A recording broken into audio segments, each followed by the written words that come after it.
बिस्मिल्लाहिर्रहमानिर्रहीम। अस्सलाम वालेकुम डियर स्टूडेंट्स, मैं हूं प्रोफेसर अज़मत अली और आप देख रहे हैं मेरा channel maths for you.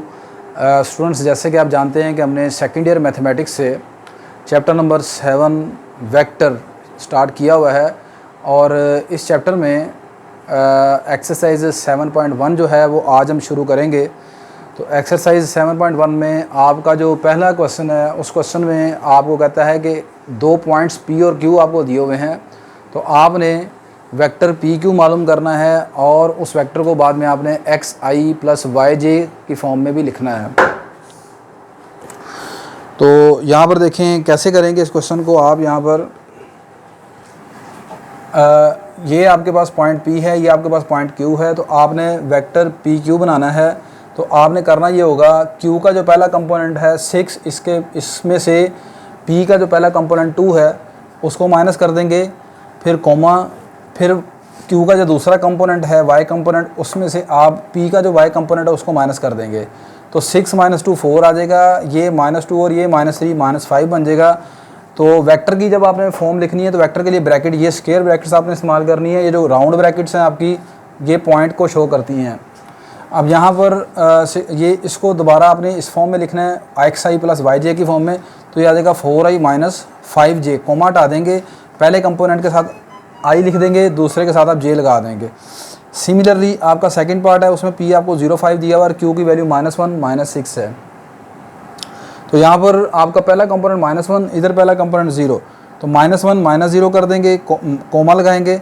Second component -6, इधर सेकंड कंपोनेंट 5 -6 -5, -1 -0 -1 रह गया, -6 और -5 -11 आ गया। अब इसको आपने आई जे की फॉर्म में लिखना है। तो पहले कंपोनेंट के साथ आपने आई लिख देना है, दूसरे के साथ आपने जे लगा देना है, साइन वैसे के वैसे ही रहेंगे। क्वेश्चन नंबर 2 में आपको ये कहा जा रहा है कि आपने एक वेक्टर दिया हुआ है, उस वेक्टर की मैग्नीट्यूड जो है वो मालूम करनी है। वेक्टर आपके पास u की फॉर्म में दिया हुआ है। वेक्टर u आपका पहला है 2i - 7j। वेक्टर की मैग्नीट्यूड मालूम करने का तरीकाकार ये है कि आपने जो i के साथ वाले कंपोनेंट है उसका स्क्वायर ले लेना, जो j के साथ वाला कंपोनेंट है उसका स्क्वायर ले लेना और ऊपर अंडर रूट अप्लाई कर देना है। तो आपने 2 का स्क्वायर ले लिया, -7 का स्क्वायर ले लिया, 2 का स्क्वायर 4 आ गया, -7 का स्क्वायर 49 आ गया आपके पास। दोनों को प्लस कर लें, 53 बन जाएगा। दूसरी बात ये कि वेक्टर की जो मैग्नीट्यूड है बेटा, उसको दूसरा नॉर्म भी बोलते हैं इसको, मैग्नीट्यूड को, और उसको लेंथ भी बोलते हैं। तो यहाँ पर आपको अगर कहीं MCQs में या शॉर्ट क्वेश्चन में चेंज करके दे देता है कि आपने वेक्टर की मैग्नीट्यूड की जगह कहता है नॉर्म मालूम करें या लेंथ मालूम करें, तो उससे आपने कंफ्यूज नहीं होना। वो नॉर्म और लेंथ जो है वो मैग्नीट्यूड को ही शो करते हैं यहाँ पर। दूसरा आपको पार्ट दिया हुआ है आई प्लस जे की फॉर्म, आई प्लस जे दिया हुआ है। इधर आई के साथ अगर नंबर कोई नहीं है तो आप जानते हैं यहाँ पर 1 है, जे के साथ भी यहाँ पर 1 है, तो 1 का स्क्वायर प्लस 1 का स्क्वायर 2 आ जाएगा, √2 इसका आंसर आ जाएगा। तीसरा पार्ट आपके पास है u = 3, -4। तो अब ये वेक्टर आई जे की फॉर्म में नहीं लिखा हुआ, ये इस तरह लिखा हुआ है। तो आपने 3 का स्क्वायर कर लिया, फिर -4 का स्क्वायर कर लिया, 3 का स्क्वायर 9 आ गया, -4 का स्क्वायर 16 आ गया, 9 + 16 25 आ गया, = 5। तो ये आपका क्वेश्चन नंबर 2 कंप्लीट हो गया। ये सारा मैंने पहले रिकॉर्डिंग करते हुए साथ साथ लिखा था, लेकिन वो अनलकीली यहाँ पर बाद में रिकॉर्ड नहीं हुई, इसलिए यहाँ पर आपको सारा पहले से लिख कर दोबारा समझाना पड़ रहा है। नेक्स्ट आप क्वेश्चन नंबर 3 हम देखते हैं। नेक्स्ट बेटा यहाँ पर क्वेश्चन नंबर जो 3 है आपका, वो ये है कि आपको वेक्टर u जो है वो 2i - 7j के बराबर दिया हुआ है, वेक्टर v i - 6j के बराबर है और वेक्टर w -i - j के बराबर है। तो आपने यहाँ पर u + v - w की वैल्यू मालूम करनी है। तो यहाँ पर वेक्टर u जो है ये आपके पास है 2i - 7j, इसे आप इस फॉर्म में लिख लें, ब्रैकेट की वाली फॉर्म में, 2 - 7 आगे प्लस वेक्टर v। तो वेक्टर v आपके पास है i - 6j, इसे लिख लें 1, -6। नेक्स्ट आपके पास -w, w आपके पास है -1, -1। अब आप यहाँ पर इन तीनों को कर लेंगे प्लस या माइनस के साथ, जिस तरह के साइन है। तीनों को करना कैसे है, यहाँ पर सबसे पहले आपने जो पहला कंपोनेंट है उसको प्लस माइनस करना है, यानी कि कुछ इस तरह करेंगे हम। यहाँ पर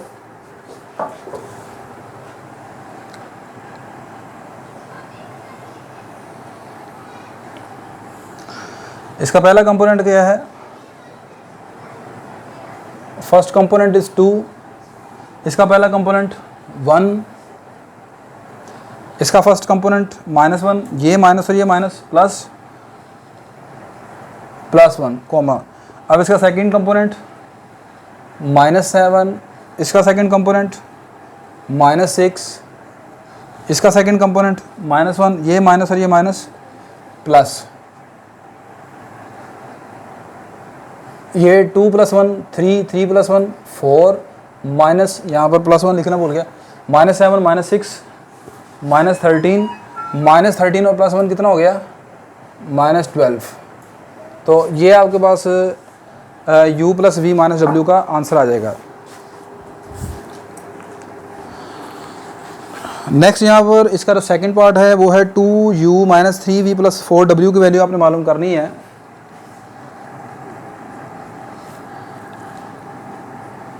to time vector u -3 time vector v + 4 time vector w, तो 2 टाइम वेक्टर u को आप पहले फिर इसी फॉर्म में लिख लेंगे, ब्रैकेट्स वाली फॉर्म में। तो ये आपके पास आ जाएगा 2, -7 -3 टाइम v, वेक्टर v आपके पास है 1, -6 + 4 टाइम w आपके पास है -1 -1। अब इसको 2 से अंदर मल्टीप्लाई करवा देंगे, आ जाएगा 2 × 2 = 4 -14। इसको 3 से अंदर मल्टीप्लाई करवा देंगे, आ जाएगा 3 × 1 = 3 -18। इसको 4 से मल्टीप्लाई करवा देंगे, आ जाएगा -4 -4। अब ऊपर वाले क्वेश्चन की तरह सेम यहाँ पर आप करेंगे, इसका फर्स्ट कंपोनेंट 4, इसका फर्स्ट कंपोनेंट -3, उसका फर्स्ट कंपोनेंट -4, इसका सेकंड कंपोनेंट -14, +18 -4, ये 4 से कैंसिल हो गया, बाकी आपके पास क्या रह गया, -3, ये आपके पास आ जाएगा -14 और -4 -18, -18 + 18 0, ये इसका आंसर यहाँ पर आ जाएगा। अब आपका जो थर्ड पार्ट है, थर्ड पार्ट में आपको कहा जा रहा है कि आपने 1/2 u + 1/2 vector v + 1/2 vector w, इसकी वैल्यू मालूम करनी है यहाँ पर। तो यहाँ पर आप एक तो यह है कि सब में 1/2 है, तो आप ऐसे करें 1/2 कॉमन निकाल लें, बजाय ये कि आप उनको अलग-अलग सेपरेटली मल्टीप्लाई करें।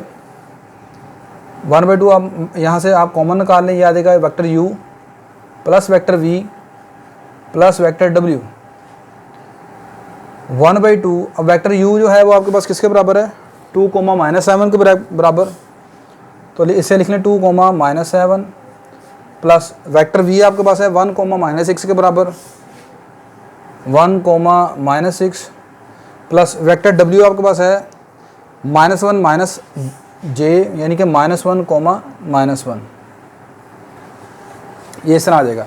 अब आप सबको पहले प्लस कर लें, बाद में फाइनल आंसर को आप क्या करेंगे, 1/2 से मल्टीप्लाई करवा देंगे यहाँ पर।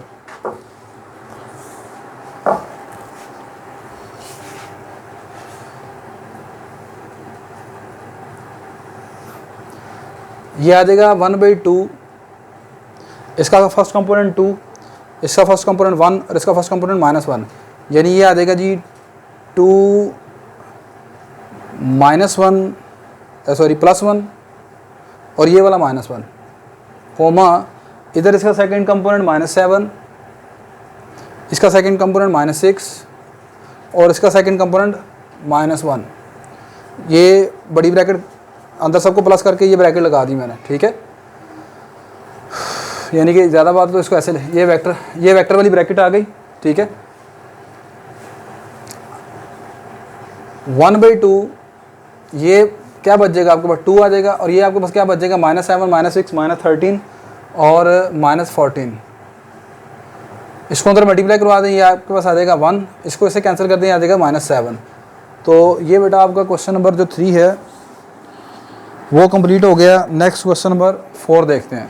नेक्स्ट बेटा आपका क्वेश्चन नंबर 4 कुछ इस तरह है, कहता है कि आपने sum of the vectors A B and C D, यानी इन दोनों वेक्टर्स का सम मालूम करना है। एक वेक्टर आपका ए बी है, दूसरा वेक्टर आपका सी डी है। गिवन दी 4 पॉइंट्स, और आपको 4 पॉइंट्स ए बी सी और ये दिए हैं आपने। तो यहाँ पर सबसे पहले आप वेक्टर ए बी मालूम कर लें, फिर वेक्टर सी डी मालूम करेंगे, हम दोनों को फिर प्लस कर लेंगे। तो यहाँ पर देखें कैसे करना होगा आपने।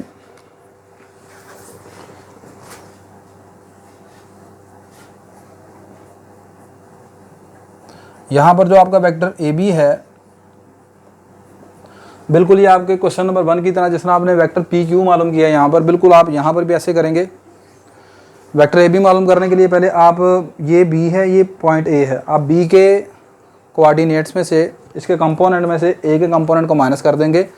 तो आपका ए बी वैक्टर यहाँ पर बेटा बन जाएगा आपके पास इस तरह, 2, बी का पहला कंपोनेंट 2 है, ए का पहला कंपोनेंट 1 है, तो 2 - 1 कोमा, अब इसका दूसरा कंपोनेंट 0 है, इसका दूसरा कंपोनेंट -1 है, तो 0 - -1, ठीक हो गया जी ये। अब यहाँ पर ये आपके पास आ जाएगा 2 - 1 कितना बच गया, ये रहेगा आपके पास 1, और माइनस माइनस प्लस ये आ गया आपके पास वेक्टर 1 1, ये वेक्टर आपका ए बी आ गया। नेक्स्ट अब आपने यहाँ से मालूम करना है वेक्टर सी डी। तो सी और डी पॉइंट आपको ये दिए हुए हैं, अब आप डी में से सी को माइनस कर देंगे।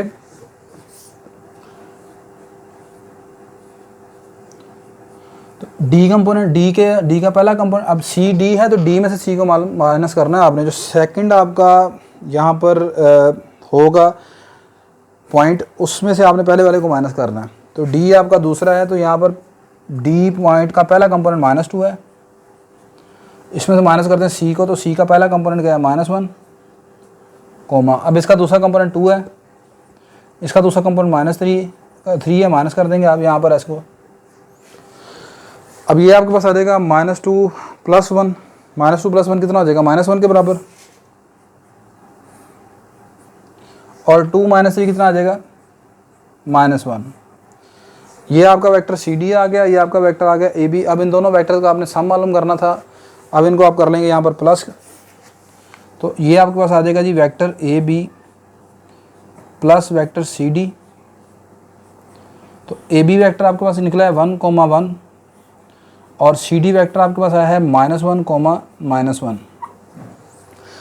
अब पहले कंपोनेंट में पहला कंपोनेंट ऐड कर लेंगे आप, तो 1 - 1 कितना हो जाएगा, 0, ये भी 1 - 1 कितना हो जाएगा, 0। तो ये आपका दोनों का जो सम है वो आ जाएगा 0, 0, that is null vector 0 vector, ये आपका इसका आंसर आ जाएगा।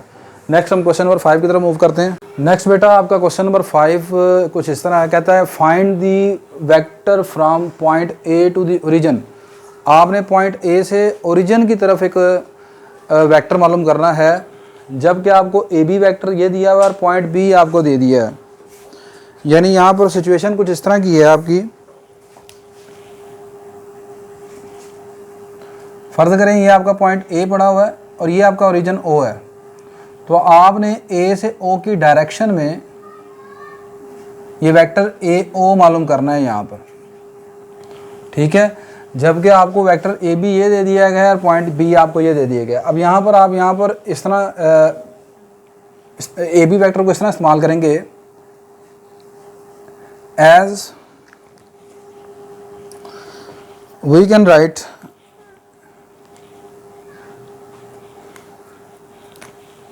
ए बी वेक्टर को आप लिख सकते हो इस तरह, देखें ज़रा ए से बी की तरफ आपने जाना है तो आप इसे लिखेंगे ए से ओ प्लस ओ से बी,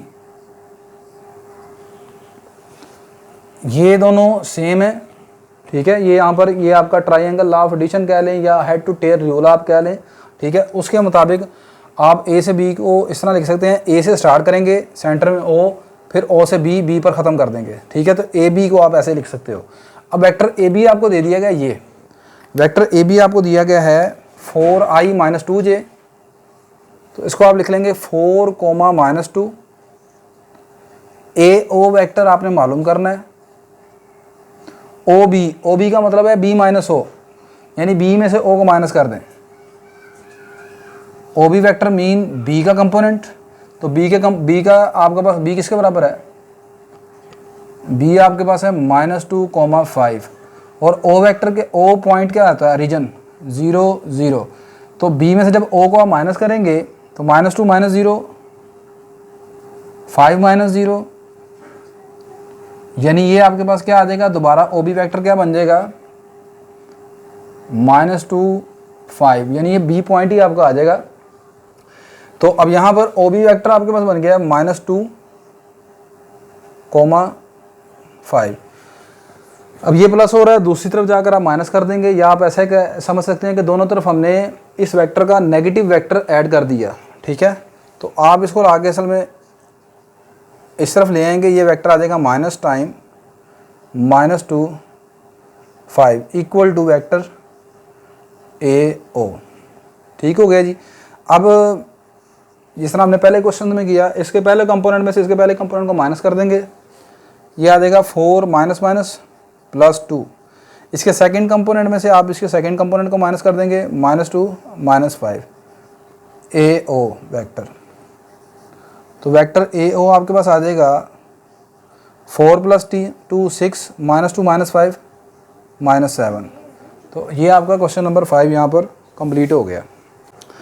नेक्स्ट आपका बेटा क्वेश्चन नंबर जो 6 है वो इस तरह है, कहता है जी find the unit vector in the direction of the given vector below. ये वेक्टर आपको दिया हुआ है, इसी की डायरेक्शन में आपने यूनिट वेक्टर मालूम करना है। तो यहाँ पर यूनिट वेक्टर कैसे मालूम करना है वो तो अभी मैं आपको बता देता हूँ, लेकिन सबसे पहले जो चीज़ आपने याद रखनी है कि यहाँ पर उसने वर्ड इस्तेमाल किया कि इन the direction of the given vector. एक यूनिट वेक्टर मालूम करें जो इसकी डायरेक्शन में हो। अगर वो सिंपल ये लिख देता कि फाइंड द यूनिट वेक्टर, ठीक है, तब भी ये क्वेश्चन हो जाना था। इन the direction of given vector का मतलब ये है, याद रखें कि किसी वेक्टर का जब आप यूनिट वेक्टर मालूम करते हैं, ठीक है, यूनिट वेक्टर और वेक्टर वी इटसेल्फ पैरेलल होते हैं, यानी किसी वेक्टर का जो यूनिट वेक्टर है वो ऑलवेज उसी की डायरेक्शन में होता है। कहने का मकसद ये है कि अगर आपके पास एक वेक्टर v है तो इसका जो यूनिट वेक्टर होगा उसको आप रिप्रेजेंट करते हैं v कैप से, which is equal to vector v over vector v की मैग्नीट्यूड। यानी वेक्टर v को जब उसकी मैग्नीट्यूड पर आप डिवाइड कर देते हैं तो आपको यूनिट वेक्टर मिल जाता है। ये इसका हो गया फार्मूला। अब अगली बात आपने याद रखनी है, वेक्टर v और unit vector, these two vectors are always parallel. यानी वेक्टर v और उसका जो v कैप यानी यूनिट वेक्टर है, ये हमेशा दोनों क्या होते हैं, पैरेलल होते हैं, यानी सेम डायरेक्शन में होते हैं, ठीक है। तो इस चीज़ से कंफ्यूज नहीं होना कि वो कि उसकी इन द डायरेक्शन ऑफ, ठीक है। आपने सिंपल वेक्टर v का यूनिट वेक्टर मालूम करना है। अच्छा, वेक्टर v का यूनिट वेक्टर मालूम करने के लिए सबसे पहले आपको चाहिए यहाँ पर वेक्टर v की मैग्नीट्यूड। तो मैग्नीट्यूड किस तरह मालूम करते हैं, अभी आपने पहले वाले क्वेश्चन किए हैं। यहाँ पर आ जाएगा i के कंपोनेंट का स्क्वायर, j के कंपोनेंट कौन सा है, -1, इसका स्क्वायर। तो ये आपके पास आ जाएगा 2 का स्क्वायर 4 4 -1 का square 1, that is equal to √5। ये आपके पास आ गया वेक्टर v की मैग्नीट्यूड। आगे आपने निकालना है वेक्टर v कैप। तो वेक्टर v को उसकी मैग्नीट्यूड के ऊपर आप डिवाइड कर दें, तो वेक्टर v आपके पास आ गया 2, -1 ओवर वेक्टर v की मैग्नीट्यूड कितनी है, √5। तो ये आपके पास आ जाएगा 2 ओवर √5 -1 ओवर √5। तो ये आपके पास क्वेश्चन कंप्लीट हो गया। नेक्स्ट अब आप देखें इसका जो सेकंड पार्ट है, सेकंड पार्ट में आपको वेक्टर v दिया हुआ है,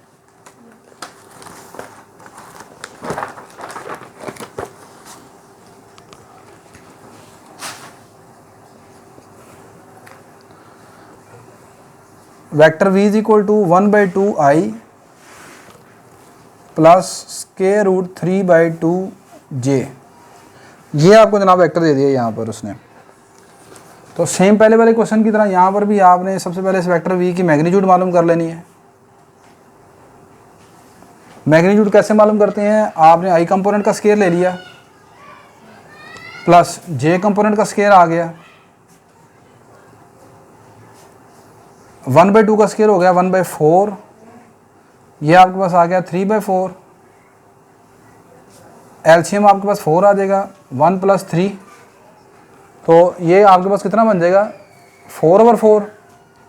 4/4 कितना हो गया, 1, और 1 का अंडर रूट कितना आ गया, 1 के बराबर। तो वेक्टर v की मैग्नीट्यूड ये आपके पास आ गई। अब इस वेक्टर को आपने इसी के ऊपर डिवाइड कर देना है, यूनिट वेक्टर निकालने के लिए। तो vector v divided by vector v की मैग्नीट्यूड, तो वेक्टर v आपके पास है 1/2 कोमा √3/2 डिवाइड बाय 1। तो ये आपके पास आ जाएगा, दोबारा 1 पर डिवाइड करके क्या फ़र्क पड़ेगा, यही आ जाएगा 1/2 कोमा √3/2। तो ये आपके पास इस वेक्टर, ये वेक्टर आ जाएगा। नेक्स्ट बेटा क्वेश्चन नंबर 6 का लास्ट थर्ड पार्ट आपके पास है। ये वेक्टर आपको v दिया हुआ है, सेम उसी वेक्टर की तरह यहाँ पर भी है। तो आपने इसकी मैग्नीट्यूड मालूम करनी है। सबसे पहले वेक्टर v की मैग्नीट्यूड आ जाएगी यहाँ पर इसके ith कंपोनेंट का, i कंपोनेंट का स्क्वायर, और इसके जो j है उसके साथ वाले का स्क्वायर,